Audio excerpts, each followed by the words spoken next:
Հավասար ընտրությունների մասին, երբ մենք դատողություններ ենք անում, ինչ է չէ սահմանադրական դատարանը իր որոշումներում միշտ ընդգծել, որ հավասարության երաշխիքը սահմանադրական կարգի հիմունք նորմ հանդիսացող 7-րդ հոդվածից բխող առաջինը իրենից ենթադրում է հավասար հնարավորություններ։ Հավասար հնարավորություններ բոլոր ուժերի համար, որոնք մասնակցում են ընտրություններին։ Ուժեղ Հայաստան կուսակցությունների դաշինքը նվազագույն դրա երաշխիքը չի ունեցել, որովհետև ուժեղ Հայաստան կուսակցությունների դաշինքի դեմ ապրիլի 7-ին ընտրական օրենսգիրք է փոփոխվում, որ անձնանուն չօգտագործվի, որ ուժեղ Հայաստան կուսակցությունների դաշինքի առաջնորդի Սամվել Կարապետյանի անունը չօգտագործվի, քվեաթերթիկում հանգարց չհիշատակվի։ Սամվել Կարապետյանը ամբողջ ընտրական գործընթացի ընթացքում լինում է տնային կալանքի պայմաններում։ Հռետորական հարց հնչեցնենք, իսկ եթե համանման պայմաններում լիներ մյուս ուժը, ում շահերին վերաբերում է այս վեճը,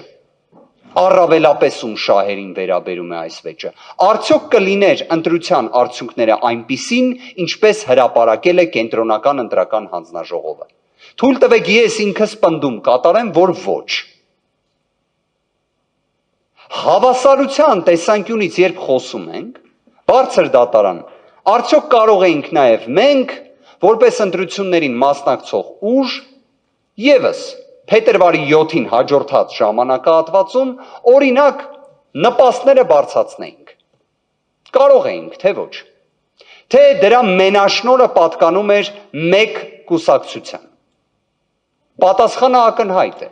Այն պատկանել է միայն քաղաքացիական պայմանագրին, որովհետև փետրվարի 7-ին հաջորդած ժամանակահատվածում Հայաստանի Հանրապետությունում կենսաթոշակները բարձրանում են 10,000 դրամով, եւ դա իբրև ներկայացվում է մի գործողություն, որ ոչ մի կապ չուներ քաղաքական իրադարձությունների հետ։ Բայց եթե նման կապ չուներ բարձր դատարան, խնդրում եմ այս հանգամանքի շուրջ իսկապես խորհել։ Ինչի համար է 2025 թվականի դեկտեմբերին այդ նույն կուսակցության առաջնորդը ազգային ժողովի ամբիոնից հենց որպես վարչապետ հայտարարում, որ դրա կարիքը չկա։ Բարձր դատարանի դատավորներից մեկի մոտ կար մտահոգություն, թե արդյոք նման երևույթները ազդեցություն թողնում են ընտրողների կամքի վրա, թե ոչ։ Ես մեծ ցանկություն կունենայի, որ չթողեին։ Իրապես, անկեղծորեն եմ ասում,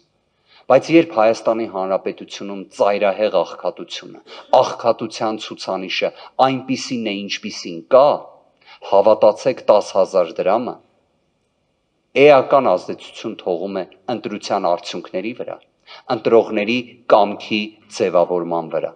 Այո, դա այդպես է։ Եվ այո, դա փաստացի ընտրակաշառք է։ Որովհետև եթե դա չի արվում 2022 թվականին, չի արվում 23 թվականին, 25 թվականին հայտարարվում է, որ դրա կարիքը չկա, բայց 26 թվականին դա արվում է։ Արվում է նախագահի հրամանագրին հաջորդած ժամանակահատվածում։ Բարձր դատարան։ Մենք նաև ներկայացրել էինք քանակական, սոցիոլոգիական հետազոտության հաշվետվությունը, որը դատարանի կողմից որպես նյութ կցվեց սույն գործին։ Ըստ այդ հաշվետվության մեր հայրենակիցների ստվար զանգվածը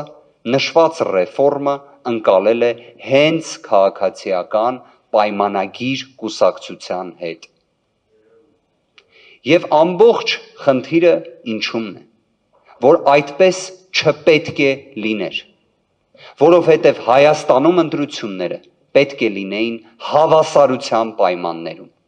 բայց ինչպես դրանից ակնհայտորեն հետևում է,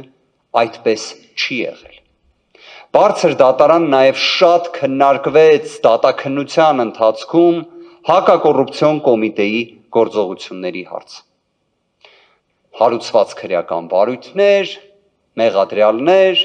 մինչև սահմանադրական դատարանում դատաքննությունը այն դարձել էր հանրային մեծ քննարկման առարկա։